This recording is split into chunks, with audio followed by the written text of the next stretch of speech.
Thank you, Toby, for responding to the comments and observations that were made about my presentation. There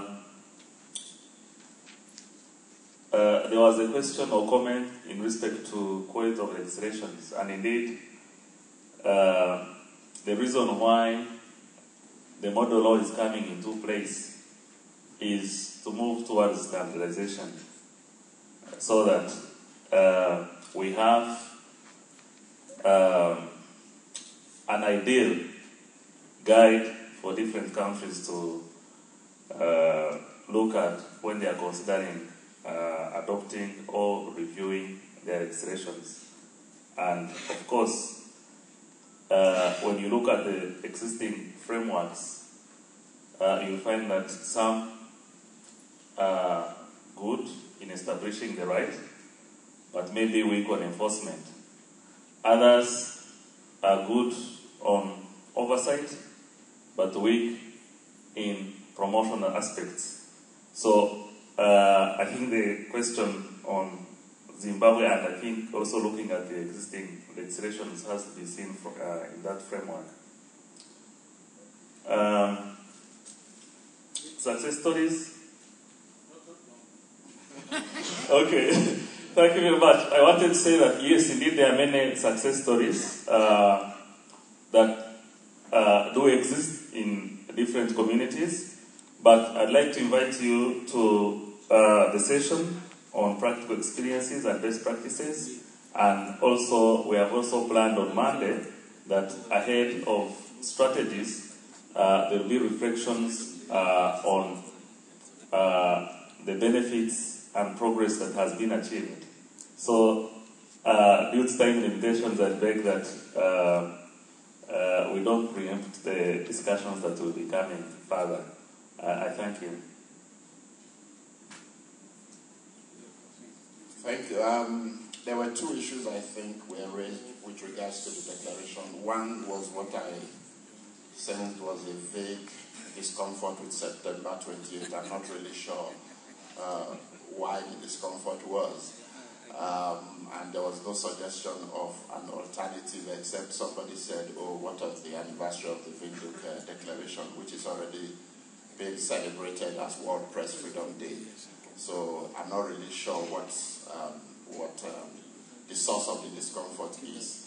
The other issue was raised with relation to, with regards to the interest of youth. And I think at some point, one of the working group members was quite cynical in saying we have to capture cats and dogs and everything under this declaration, because really we're talking about a declaration that covers every person, all kinds of people. Now, certain categories have been emphasized or highlighted, but the truth is we cannot begin to differentiate into every single category that is possible.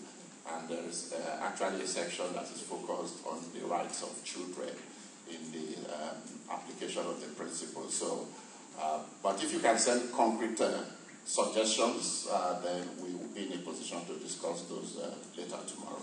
Thank you. Thank you. Very short.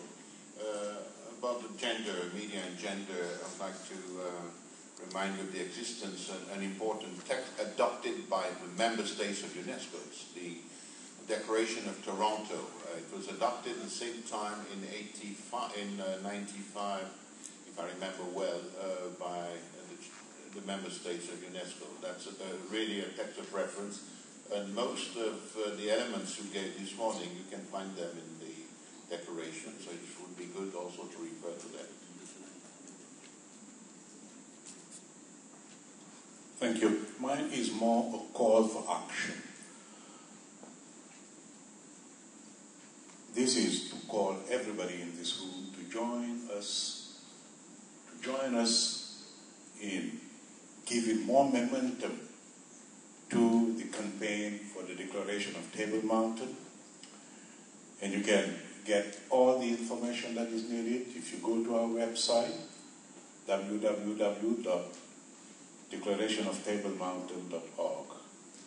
Thank you to Highway for the cooperation and for the second time making it possible for the DTM to highlight where it started, which is here in Cape Town, on this Table Mountain right behind us, and so far, how far we've gone.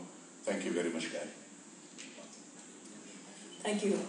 In response to my brother from Nigeria, if I were a media educator and 80% of my students were women, but they were not ending up in the media profession, I would worry. And I would ask whether the fault is with the women or whether it is with the media profession. Because I think we need to interrogate and problematize that. And indeed, why even those women who go into the media profession don't stay there and why they don't advance within that profession. Furthermore, I think it would be a mistake if we get distracted here just by the numbers of women within the institutional makeup of the media, because it's a very small part of the story. And indeed, in many countries you'll hear, oh, we have women in the media, so we've dealt with that, tick, finish.